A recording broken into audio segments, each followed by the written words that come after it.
آج کی نشست کا پہلا سوال آپ کی خدمت میں یہ ہے کہ ایک بحث ہمارے ہاں یہ رہی کہ غامدی صاحب کے جو ماننے والے لوگ ہیں ان کا دعویٰ یہ ہے کہ بھائی غامدی صاحب کی فکر ابھی تو چلے مقبول نہیں ہے.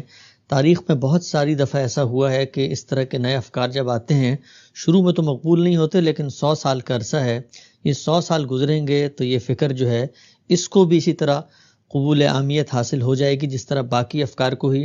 اس کے جواب میں یہ کہا گیا کہ یہ بات اور یہ دعویٰ اس لیے درست نہیں ہے کہ ماضی کے اندر جو نئے افکار پیدا ہوئے ان کے اندر دو ایسے پہلو پائے جاتے تھے جس کی وجہ سے وہ مقبول ہوئے، وقت لگا. پہلا پہلو یہ تھا کہ ان کے اندر اللہ کی طرف بلانا، تقوی، خشیت، خوف خدا، اس فکر کی بنیادی جس کو کہتے ہیں عناصر اور عوامل میں یہ چیز شامل تھی.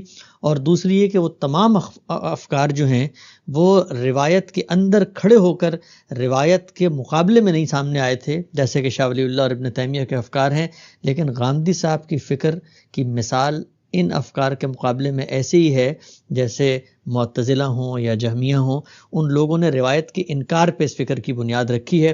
سوال میرا آپ سے یہ ہے کہ آپ کا اپنا نقطہ نظر کیا ہے اپنی فکر کے بارے میں؟ کیا یہ 100 سال بعد مقبول ہو جائے گی اگر اس کو ابھی قبولیت حاصل نہیں ہوئی؟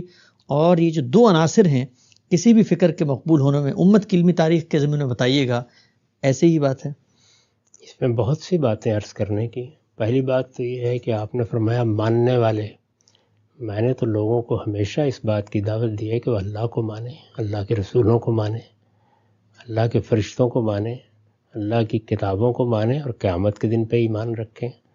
تو یہ میرے ماننے والے لوگ کیوں پیدا ہوں گے؟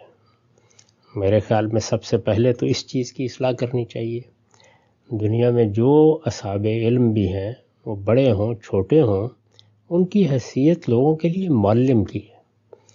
ان میں سے کسی کا بھی یہ حق نہیں ہے کہ وہ لوگوں کو ماننے والے بنائے. اس کا کام یہ ہے کہ وہ لوگوں کو تعلیم دے، اور چونکہ وہ پیغمبر نہیں ہے اس لیے استدلال پیش کر دے. لوگوں کا کام ہے وہ اس کو قبول کرتے ہیں یا نہیں قبول کرتے. یہ بھی ضروری نہیں ہے کہ آپ کسی شخص سے ایک معاملے میں اتفاق کریں تو دوسرے میں بھی اتفاق کرنا لازم ہو جائے. اس ملک میں، عالم اسلام میں، اس سے پہلے 1200-1500 سال گزر چکے ہیں. بہت سے اہل علم پیدا ہوئے ہیں. ان سب کو ہمیں اپنے اہل علم سمجھنا چاہیے، اپنے ائمہ سمجھنا چاہیے، اور ان سب کے ساتھ محبت کا تعلق رکھتے ہوئے ان سے سیکھنا چاہیے. تو اس وجہ سے یہ ماننے والے کی تعبیر میرے خیال کے مطابق اگر کسی نے استعمال کی ہے تو میں بہت ادب سے عرض کروں گا کہ صحیح استعمال نہیں. دوسری چیز یہ ہے کہ جو بات کسی ماننے والے نے، اب میں یہ واوین میں کہہ رہا ہوں، کہی ہے، اس کے لیے میں کیوں جواب دہ ہو جاؤں؟ یعنی لوگ چاہے ہیں اور انہی سے پوچھ لیں جا کے، وہ اگر اس طرح کے دعوے کرتے ہیں. میرا نقطہ نظر تو یہ ہے کہ میں ایک طالب علم ہوں.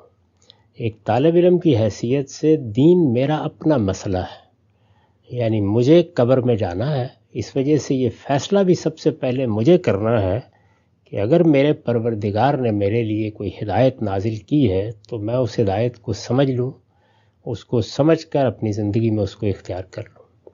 یہ بات کہ اس کو دنیا کیا حیثیت دے گی، مانے گی نہیں مانے گی، قبول کرے گی رد کر دے گی، میں سچ عرض کرتا ہوں کہ یہ اصلاً میری دلچسپی کی چیز نہیں ہے.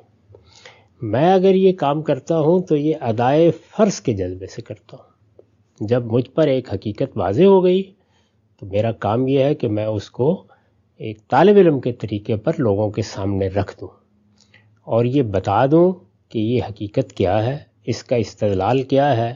اگر اس کے اوپر کوئی اعتراض ہے تو تنقیح کر کے اس اعتراض کا جواب دے دو. اس سے زیادہ نہ میری کوئی ذمہ داری ہے، نہ میں نے اس سے آگے بڑھ کر کسی چیز سے کوئی دلچسپی لی ہے، اور نہ مجھے اس طرح کے معاملات پر کبھی غور کرنے یا سوچنے کا سچی بات ہے کہ وقت ملتا ہے کہ 100 سال بعد کیا ہوگا اور 200 سال بعد کیا ہوگا. یہ دنیا اس پروردگار کی ہے، وہ جانے 100 سال بعد اس نے کیا کرنا ہے اور آج کیا کرنا ہے. میرا مسئلہ تو میں ہوں، مجھے قبر میں چلے جانا ہے، اس کے بعد دنیا میں کیا ہونا ہے یہ میرا درد سر نہیں ہے.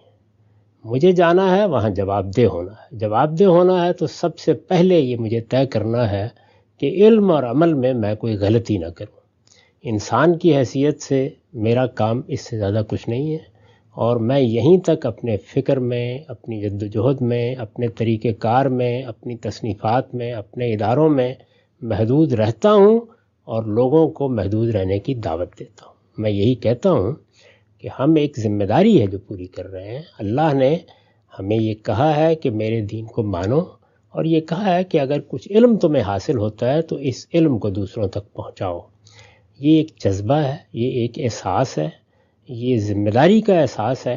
اس سے آگے بڑھ کر اس طرح کی توقعات لگانا اور اس طرح کی پیشین گوئیاں کرنا یہ میرے ذوق کی چیز نہیں ہے۔ اگر کسی نے میرے ساتھ محبت رکھنے والوں میں سے ایسی بات کی ہے تو میں اس کو بھی یہی نصیحت کروں گا کہ اس طرح کی باتیں کرنے کی کوئی ضرورت نہیں۔ رفع ذکر کیا ہوگا، کس کا ہوگا، کس فکر کا ہوگا، کس شخصیت کا ہوگا، یہ فیصلے اس دنیا کا پروردگار کرتا ہے۔ یہ فیصلے ہمیں کرنے کی ضرورت نہیں ہے۔ وہ جو پیغمبر بنا کر بھیجے گئے، یہ آپ کے علم میں ہے کہ ان میں سے بہت سے ہیں کہ جن کی دعوت کو ان کے سامنے کیا، ان کے بعد بھی 2 آدمیوں نے قبول نہیں کیا۔ قرآن مجید میں اس کی تفصیلات واضح ہیں۔ تو اس لیے میرے نزدیک یہ کوئی حق و باطل کا معیار بھی نہیں ہے کہ کس دعوت کو فروغ ہوا اور کس کو فروغ نہیں ہوا۔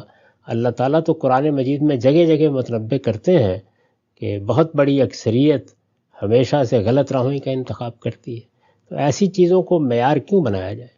تو میں نہ اقلیت کو معیار بناتا ہوں نہ اکثریت کو۔ میرے نزدیک تو اصل چیز یہ ہے کہ کیا میرا دل مطمئن ہے، کیا میرا ضمیر مطمئن ہے، کیا میں نے اپنی طرف سے نیت کی پاکیزگی کے ساتھ، دل کے اخلاص کے ساتھ اپنے پروردگار کے دین کو سمجھنے کی کوشش کی ہے اور اس کو بے کم و کاست بیان کرنے کی صحیح کی ہے۔ بس یہاں میری تمام تگ و دو ختم ہو جاتی ہے۔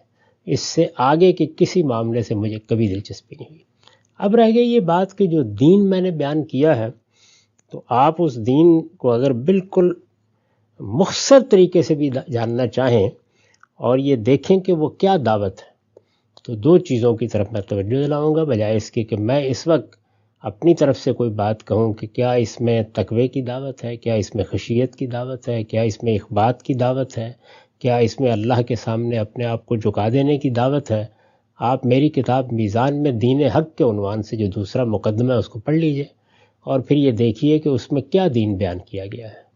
تو ایک اس کو دیکھ لیجئے، اور دوسرے یہ کہ میری کتاب مقامات میں نے یہ بیان کیا کہ ہماری دعوت کیا ہے۔ وہ بھی چند صفحے کا مضمون ہے، چند پیراگراف ہیں، بلکہ اس کا مطالعہ کر لیجئے۔